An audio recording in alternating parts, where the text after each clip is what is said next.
하나님의 말씀 에스라서 9장입니다.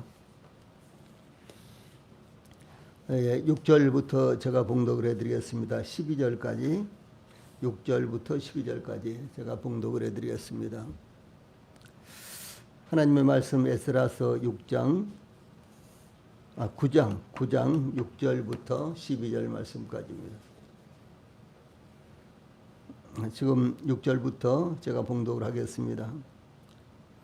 말하기를 나의 하나님이여 내가 부끄럽고 낯이 뜨거워서 감히 나의 하나님을 향하여 얼굴을 들지 못하오니 이는 우리 죄악이 많아 정수리에 넘치고 우리 허물이 커서 하늘에 미침이니이다. 우리 조상들의 때로부터 오늘까지 우리의 죄가 심하매 우리의 죄악으로 말미암아 우리와 우리 왕들과 우리 제사장들을 여러 나라 왕들의 손에 넘기사 칼에 죽으며 사로잡히며 노략을 당하며 얼굴을 부끄럽게 하심이 오늘날과 같으니이다. 이제 우리 하나님 여호와께서 우리에게 잠시 동안 은혜를 베푸사 얼마를 남겨두어 피하게 하신 우리를 그 거룩한 초소에 박힌 목과 같게 하시고 우리 하나님이 우리 눈을 밝히사 우리가 종노릇하는 중에서 조금 소생하게 하셨나이다.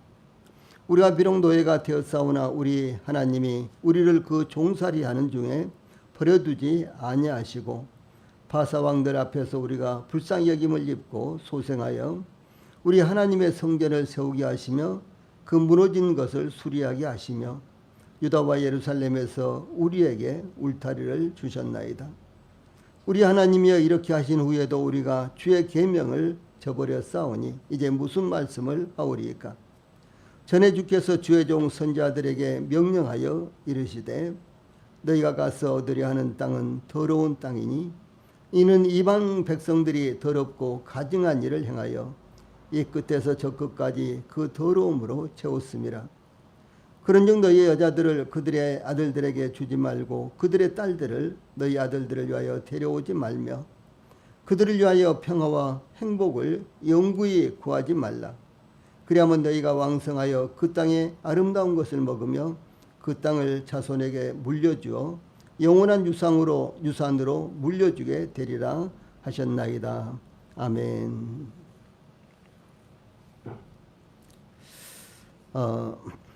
에스라가 이제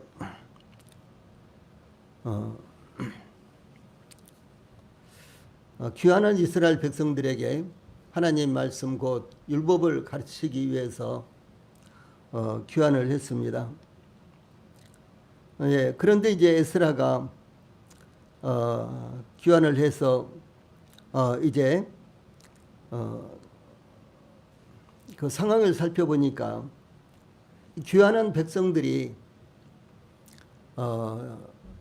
유다가 멸망하기 전에 그러니까 이스라엘이 멸망하기 전에 하나님 앞에 범죄하던 그 범죄를 그대로 저지르고 있는 모습을 보게 된 것입니다.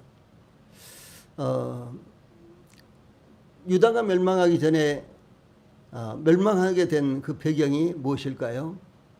북왕국 이스라엘과 남왕국 유다가 거의 동일하게 하나님을 떠나고 이방 신들을 받아들이고 그리고 이방 풍습을 받아들여서 이방인과 똑같은 삶을 살게 될 때 하나님께서 북왕국 이스라엘을 아수리의 멸망을 당하게 하시고 또 남왕국 유다는 바벨론의 멸망을 당하게 하신 것입니다.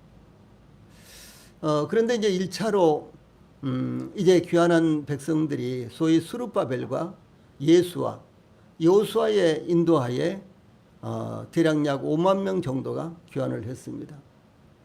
그 이후로 약 80년이 지난 다음에 에스라가 귀환을 했는데 그래서 에스라가 제2차 귀환, 그 다음에 이제 느헤미야가 제3차 귀환 이제 이렇게 되어 있습니다. 그런데 이 에스라가 귀환한 것은 제1차 귀환 스룹바벨과 예수아가 귀환한 것은 성전을 예루살렘 성전을 재건하기 위해서였죠. 그런데 제2차로 에스라가 귀환한 것은 귀환한 이제 유다 백성들에게 율법을 가르치고 그래서 하나님의 말씀대로 하나님을 섬길 수 있도록 하기 위해서 귀환한 것입니다. 예, 이것을 한마디로 표현을 한다면은 귀환한 유다 백성들의 성결을 위해서 귀환을 했다, 이렇게 볼 수가 있는 것입니다. 그런데 에스라가 이제 귀환한 후에, 얼마 지난 후에 이제 백성들의 면면을 살펴보니까, 예, 이제 귀환한 유다 백성들이 이미 성전을 건축하고, 그리고 이제 성전에서 하나님을 섬기고는 있었지만은, 그런데 제사장부터 평민에 이르기까지 이제 이방 풍습을 그대로 받아들이고 있는 이와 같은 모습을 보게 되었다는 거죠. 그 가장 핵심적인 근거는 이방 사람들의 딸을 며느리로 받아들이고, 그리고 자기들의 딸을 이방 사람들에게 며느리로 주고, 이와 같이 통혼이 이루어짐으로 말미암아 이방 풍속을 아무런 여과 없이 받아들이고 있는 것을 본 것입니다. 그래서 이제 에스라는 너무너무 기가 막혀서 이제 그의 이제 속옷과 겉옷을 찢은 채 무릎을 꿇고 이제 하나님을 향하여 이 손을 들고 이렇게 기도하는 이와 같은 이제 모습이 나타나는데, 지금 읽어드린 6절부터 12절 말씀까지는 이제 에스라가, 물론 이제 그 이후에도 15절까지 기도가 계속되는데, 특별히 여기 12절까지는 에스라가 기도한 이와 같은 내용입니다. 저는 성경에 기도하는 이와 같은 내용들이 참 많이 있습니다만은, 물론 주 예수님께서 요한복음 17장에 대제사장으로서 기도하는 이와 같은 내용도 나오고 그렇죠. 그런데 이제 주 예수님의 기도를 제외하고는 성경에 나오는 기도 가운데 가장 처절하고도 그야말로 감동 깊은 기도가 여기 에스라의 기도다라고 이렇게 보고 있습니다. 느헤미야서에도 계속해서 장장마다, 매장마다, 느헤미야서가 13장까지 있는데 장장마다 거의 대부분 기도가 나옵니다. 짤막짤막한 기도가 나옵니다. 그런데도 불구하고 에스라의 이 대목의 기도는 정말 처절하고도 하나님 앞에서 그렇게 회개하고, 그리고 백성들의 죄를 자복하고, 이어서 하나님 앞에 간절히 그 백성들을 위해서 기도하는 이와 같은 기도가 나타나고 있습니다. 그래서 우리 성도들이 이번 제가 특별 집회 기간 동안에 이제 에스라서 이제 9장 6절부터 이제 강의를 할 텐데, 이후에도 이 대목을 계속해서 읽으시고 묵상하시고, 그래서 참 우리의 기도가 얼마나 이제 하나님 앞에서 귀한 것인가, 또 하나님 앞에서 우리가 어떻게 기도를 해야 되는가, 이런 부분들을 발견하시고 귀한 교훈으로 삼으시기를 간절히 바랍니다. 제일 먼저 6절엔 이제 에스라가 2차 귀환의 소위 리더로서, 대표자로서 이렇게 백성들을 이끌고 귀환을 했는데, 이 본문에서는 6절에서는 에스라는 이제 자기 자신을 소위 귀환한 모든 유다 백성들과 일체시키고 이제 이 공동체와 자신을 밀접하게 연대해서 마치 귀환한 백성들이 범죄한 것이 마치 자기가 범죄한 것처럼 이렇게 하나님 앞에서 회개하고 자복하고 이런 모습을 보면서 소위 공동체와의 연대에 이와 같은 모습을 보이고 있습니다. 이 공동체와의 연대는 오늘날 이 개인주의가 만연된 이와 같은 시대를 우리가 살고 있잖아요. 그 어느 때보다도 그렇죠. 가족 단위에서도 가족이면서도 가족과 아무런 관계도 없는 것처럼 이렇게 생각하고 사는 것처럼, 또 그야말로 사회에 살면서도 이 사회는 나와 아무런 상관도 없는 것처럼 이렇게 살고 있다든가, 또 우리가 대한민국의 국민입니다만은 그런데도 불구하고 나는 그야말로 별나라 사람인 것처럼 생각을 하면서 이렇게 산다든가, 그런 경우가 너무너무 많다는 것이죠. 그런데 이 본문을 보면은 에스라는 철저하게 공동체와 자기가 한 몸인 것처럼 이렇게 이제 생각을 하고 기도하고 있고, 뿐만 아니라 공동체의 모든 문제가 마치 자기 자신의 문제인 것처럼 끌어안고 기도하는 이와 같은 모습을 보이고 있다라고 하는 것이죠. 그래서 이제 여기에서 특별히 이제 여기 6절에서는요, 이제 마치 공동체와 자기 자신을 이 한 몸인 것처럼 1인칭을 사용해서 계속해서 기도를 합니다. 그러고 나서 이제 이 또 6절을 통해서 우리가 볼 수 있는 것이 무엇인고는 이 범죄한 자들이 가져야 될, 마땅히 하나님 앞에서 가져야 될 이 태도에 대해서 에스라가 이제 고백하고 있는 모습이 나타나고 있습니다. 에스라는 여기 6절에서 내가 부끄럽고 낯이 뜨거워서 감히 나의 하나님을 향하여 얼굴을 들지 못하오니라고 이 백성들의 죄로 인해 하나님 앞에 나아갈 면목도 없어졌다고 고백하고 있습니다. 부끄럽고 낯이 뜨거워서에서 부끄럽고는 실패로 인하여 스스로 부끄러워하다 혹은 신뢰의 대상에 실망하다 당하다 이런 뜻을 가진 단어인데 그 파생어로 여기서는 사용되었습니다. 그래서 에스라가 이 백성들의 지도자로 세워졌으나 그 사명을 제대로 감당하지 못했다는 자책감과 실망감, 또한 범죄하여 하나님으로부터 징계를 받게 된 귀환한 백성들에 대해서 에스라가 느끼는 신앙적 연대감과 책임감을 동시에 나타내고 있습니다. 또한 낯이 뜨거워서는 부끄럽게 하다라는 뜻을 가진 단어의 수동형으로 바로 앞에 언급된 부끄럽고와 거의 동일한 의미로 사용된 단어입니다. 그래서 낯이 뜨거워서 이 단어는, 이 말은 부끄럽고와 거의 같은 의미로 사용된 단어입니다. 즉 자신을 인도자와 책임자로 세우신 하나님께 떳떳하지 못한 마음이었던 것입니다. 에스라는 이러한 동의어의 반복 사용으로 하나님 앞에 송구스러운 마음 때문에 자신의 얼굴을 들 수 없는 자신의 감정을 강렬하게 표출하고 있습니다. 다시 말해서 하나님 앞에 부끄럽고 죄송스러운 마음, 그것을 여기서 간절한 마음으로 표출하고 있는 것입니다. 에스라가 부끄럽고 송구스럽게 느끼고 있는 것에 대해 6절 후반절에 이는 우리 죄악이 많아 정수리에 넘치고 우리 허물이 커서 하늘에 미침이다 라고 고백을 하고 있습니다. 그래서 이제 에스라의 이와 같은 고백을 통해서 우리가 교회의 지체이면서도 교회는 주님의 몸이죠. 교회는 주님의 몸을 이루고 있습니다. 그리고 우리 성도들 모든 성도들은 한결같이 몸의 지체들입니다. 그러므로 몸의 지체들은 몸이 없이는 존재할 수가 없습니다.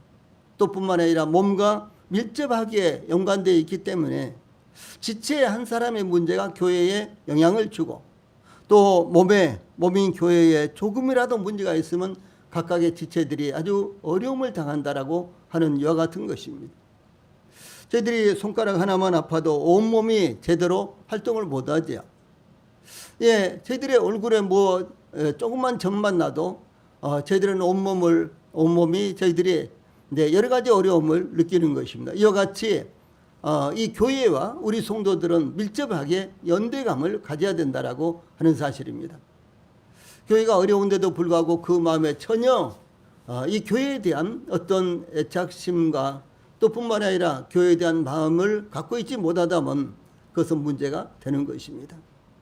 그런데 이 에스라는 귀환한 백성들의 범죄가 마치 자기의 범죄처럼 하나님 앞에서 자백을 하면서 하나님 앞에서 정말 얼굴을 들지 못해서 얼굴이 뜨거워서 부끄러워서 하나님 앞에서 이제 기도도 하기가 어려운 이와 같은 심정을 갖고 있는 이런 모습이 여기에 나타나고 있습니다.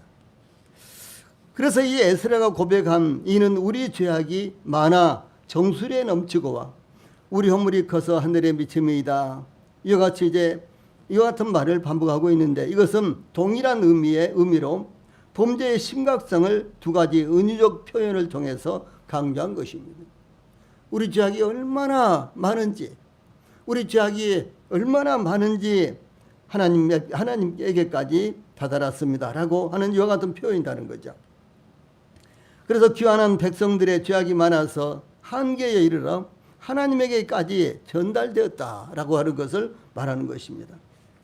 특히 에스라는 귀환한 백성들의 범죄를 자신과 일치시키고 있는데 6절 전반부에서는 1인칭 단수로, 후반부에서는 1인칭 복수로 표현하여 귀환한 백성들의 범죄가 곧 자신의 범죄인 것으로 여겨 수치스러움을 표현하고 있는 것입니다.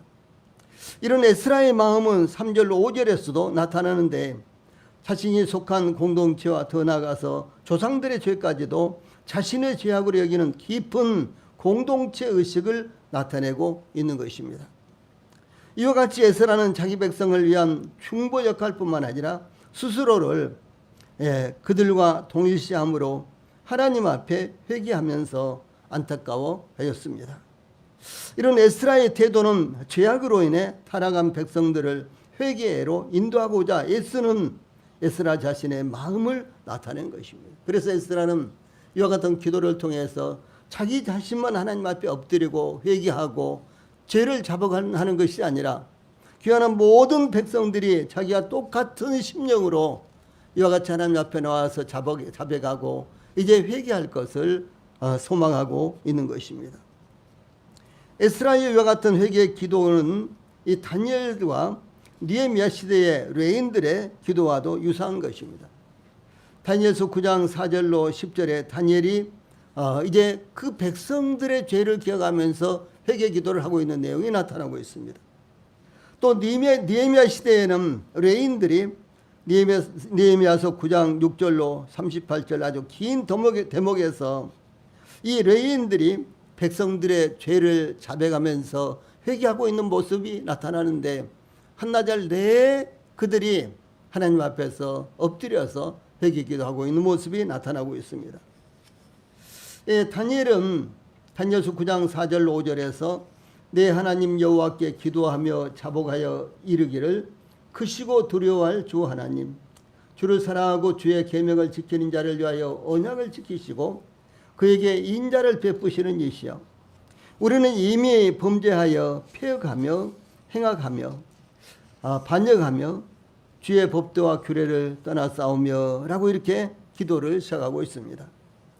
느헤미야 시대의 레인들은 이스라엘의 역사를 언급한 후에 느헤미야서 9장 16절로 17절에서 그들과 우리 조상들이 교만하고 목을 굳게 하여 주의 명령을 듣지 아니하고 거역하며 주께서 그들 가운데에서 행하신 기사를 기억하지 아니하고 목을 굳게 하며 폐역하여 스스로 한 우두머리를 세우고 종되었던 땅으로 돌아가고자 하였나이다. 그러나 주께서는 용서하시는 하나님이시라 은혜로우시며 긍휼히 여기시며 더디 노하시며 인자가 풍부하심으로 그들을 버리지 아니하셨나이다. 느헤미야 9장 16절 17절 말씀입니다.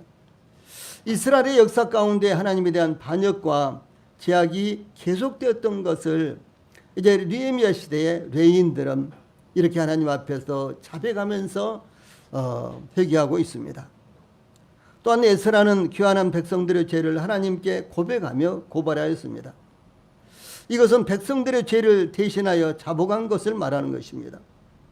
모세는 백성들이 아론을 중심으로 금송아지를 만들어 경배할 때 출애굽기 32장 31절에서 여호와께로 다시 나아가 여짜오되 슬프도소이다, 이 백성이 자기들을 위하여 금신을 만들어 싸우니 큰 죄를 범하였나이다 라고 고백하며 고발을 했습니다.